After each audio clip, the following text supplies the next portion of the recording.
திருப்பூர் மாவட்டம் திருமூர்த்தி அணை கால்வாயில் மண்மூடி கிடக்கிறது. இதனால் மழைநீர் நிரம்பி கால்வாயில் உடைப்பு ஏற்படும் நிலை உருவாகியுள்ளது. திருப்பூர் மாவட்டம் உடுமலை அருகே உள்ளது திருமூர்த்தி அணை. 96,474 ஏக்கர் நிலங்கள் இந்த அணை நீரை நம்பியே பாசன வசதி பெற்று வருகின்றன. கடந்த 1963ஆம் ஆண்டு அப்போதைய முதலமைச்சர் காமராஜரால் மேற்கு தொடர்ச்சி மலையை குடைந்து காண்டூர் கால்வாய் மூலம் பரம்பிக்குளம் நல்லாறு அணையில் இருந்து திருமூர்த்தி அணைக்கு தண்ணீர் கொண்டு வரப்பட்டது.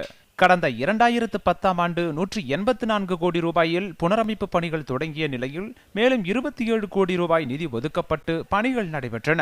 இந்நிலையில் கால்வாய் சீரமைப்பு பணியின் போது 47வது கிலோமீட்டரில் உள்ள சுரங்கப்பாதையை மண் மூடிவிட்டது. இதனால் நீர் வெளியேற முடியாமல் கால்வாய் உடைபடும் நிலை ஏற்பட்டுள்ளது. பரம்பிக்குளம் ஆழியாறு திட்டத்தின் கீழ் பிரதான கால்வாய் காண்டூர் கால்வாய் திருமூர்த்திமலை அணைக்கு தண்ணீர் வந்து கொண்டிருக்கிறது. இதில் கரும்பாறை என்கிற அருகில் மேற்கு தொடர்ச்சி மலையினுடைய தண்ணீர் எல்லாம் கீழே டனல் வழியாக கீழே வந்து விவசாயத்துக்கு பயன்பட்டு கொண்டிருந்தது.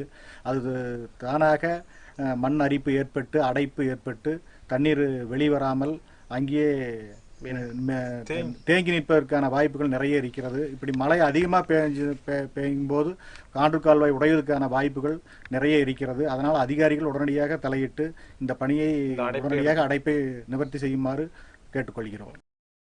வடகிழக்கு பருவமழை தொடங்கியுள்ள நிலையில் முன்னெச்சரிக்கை நடவடிக்கையாக இது குறித்து அதிகாரிகளுக்கு தெரிவித்தும் இதுவரை கால்வாயை சீரமைக்க நடவடிக்கை எடுக்கவில்லை என வேதனை தெரிவிக்கின்றனர் விவசாயிகள்.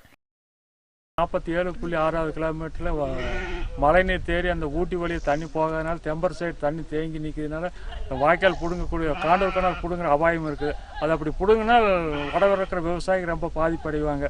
அது பொதுப்பணித்துறை அதிகாரிகிட்ட சொல்லி இது செவிசாய்க்கவில்லை. இதுக்கு தக்க நடவடிக்கை எடுக்குமாறு கேட்டுக்கொள்ளும். அடைப்பை எடுப்பதற்கு பிஜேபி அதிகாரிகளுடன் பலமுறை முறையிட்டும் இதுவரை எந்த நடவடிக்கையும் எடுக்கவில்லை. தயவுசெய்து இனிமேலாவது மழை பெய்யும் காலத்துக்குள் அடைப்பை எடுப்பதற்கு தக்க நடவடிக்கை எடுக்குமாறு கேட்டுக்கொள்ளப்படுகிறது. வருமுன் காப்பதே நல்லது என்பது பழமொழி. அதற்கேற்ப மழைநீர் நிரம்பி காண்டூர் கால்வாய் உடைவதற்கு முன்பே மூடியுள்ள மண்ணை அகற்ற நடவடிக்கை எடுக்க வேண்டும் என்பதே உடுமலை பகுதி விவசாயிகளின் தற்போதைய கோரிக்கையாக உள்ளது. மோகன், நியூஸ் 7 தமிழ், திருப்பூர்.